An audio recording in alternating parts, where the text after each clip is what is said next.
répartis mais pas dispersés. Ceux qui étaient dispersés parcouraient le pays, prêchant l'Évangile, Acte 8 verset 4. Shalom, amis bien-aimés du Seigneur Jésus-Christ.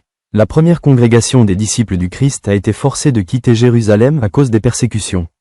La Bible écrit à leur sujet que ceux qui étaient dispersés erraient à travers le pays en prêchant l'Évangile, Acte 8 verset 4.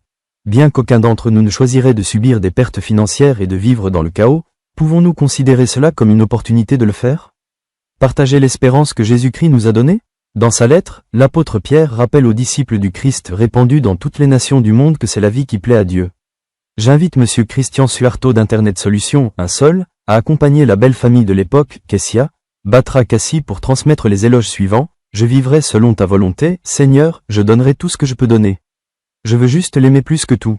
Je ne peux pas rembourser son amour. À propos d'être dispersé, en août 2005, l'ouragan Katrina a frappé la côte du golfe des États-Unis et détruit environ 1,3 million de maisons. Au lieu d'être dispersés, les gens ont été évacués vers tous les États, y compris l'Alaska et Hawaï, car la tempête a détruit leurs maisons. Les disciples du Christ ne sont pas à l'abri des tempêtes de la vie.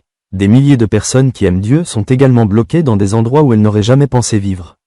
Cela, même si leurs espoirs et leurs projets ont été détruits par l'ouragan Katrina, a en fait apporté la bonne nouvelle de l'amour de Jésus aux victimes.